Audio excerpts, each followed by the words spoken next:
Čaute, ak chcete vedieť poskladať Rubikovú kocku, mali by ste vedieť o nej aj pár pojmov a tie pojmy sú: kocka má 6 stien. Každá stena má jedno písmenko. Prvá a pravá stena je R, ľavá stena je L, predná stena je F, zadná stena je B, horná stena je U a dolná stena je D.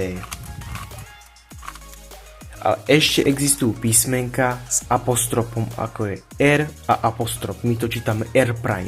A to znamená opačne otočiť stenu Rubikovej kocky. Toto je R'. L', keď zase opačne otočíme. F', opačne otočíme.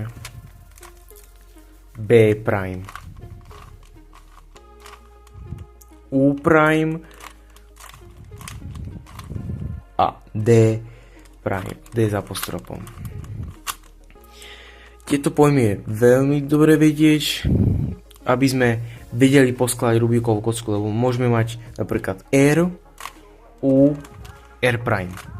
Už vieme pohnúť s tými stenami, lebo už sú tam tie písmenka R, U, R', bez toho, aby sme vedeli poskladať Rubikovú kocku.